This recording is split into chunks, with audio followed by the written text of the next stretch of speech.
Today I'm going to talk about photography, and I'll go over a few things that is helpful for you to know as you work on the next assignment, the photo montage.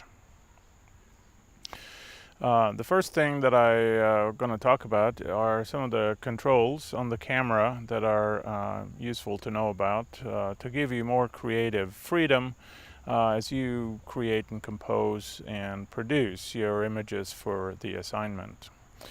I'm going to also talk about composition and give you some simple tips on how to really improve the quality of your photography, helping you go from snapshots to great shots and maybe even master shots, photos that will stay with you for a long time.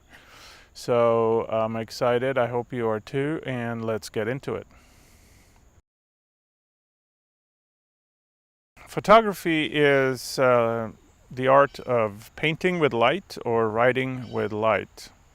And when you photograph, the light is your main source of inspiration and your main source of creating expressions within your pictures. So on a day like this today, it's kind of overcast and you might think it's not a good day to photograph because the sun is not out, but that's not true. Sunlight is great. Sunlight directly above is not so great. Photographers generally prefer morning light or evening light, as those cast more shadows, create more interesting interactions with the environment, and also the light is not as harsh as it is during the middle of the day. Rainy days, foggy days can be great days for photography, so please don't think that sunshine is necessary to get some good pictures. There are three elements to photography that you should know about, and this is also why I recommend a camera with manual controls so that you have the creative freedom to utilize these modes. All modern cameras have an automatic ISO setting, and if you leave it at automatic, the camera will choose the ISO that is most appropriate for the available light in the scene. I do recommend, however, that you consider using the manual ISO control on your camera instead. A good rule of thumb is if there is plenty of light, such as in the middle of the day or in sunshine, you set it to the lowest available ISO, for instance 100. If you're photographing in an area that has less light or in the afternoon or evening, you turn the ISO up to, let's say, 400 or even 800. And if you're taking pictures after dark, you can turn that even higher, maybe as high as 50,000 or 100,000 ISO. Please be mindful of the fact that the higher ISO value you choose, the greater chance it is that the pictures will get noisy and there is going to be less sharpness in your photo. The aperture control on your camera determines how much light comes through your lens.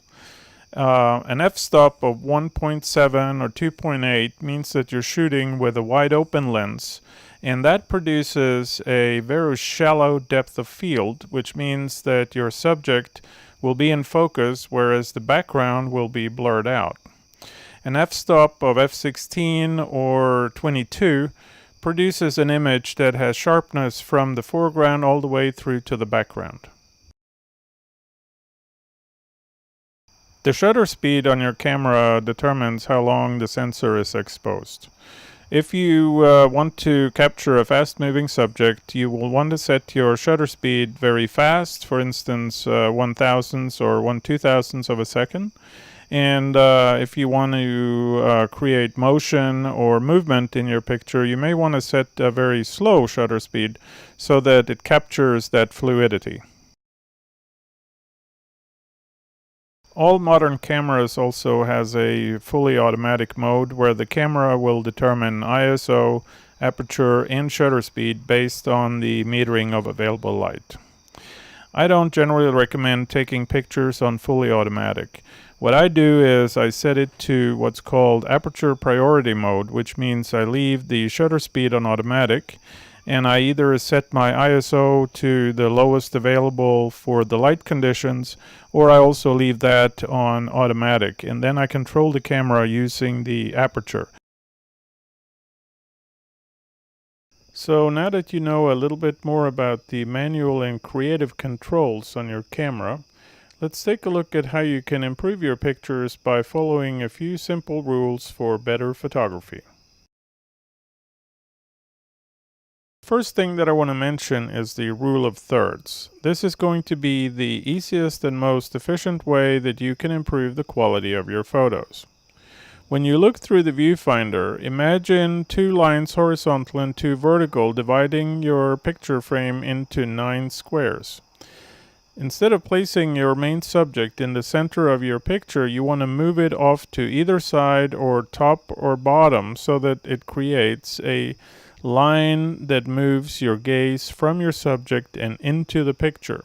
Always seek to create depth in your photographs, and by placing your subject to either side or toward the top or bottom of your frame, you have taken a major step forward toward making better pictures and being a better photographer.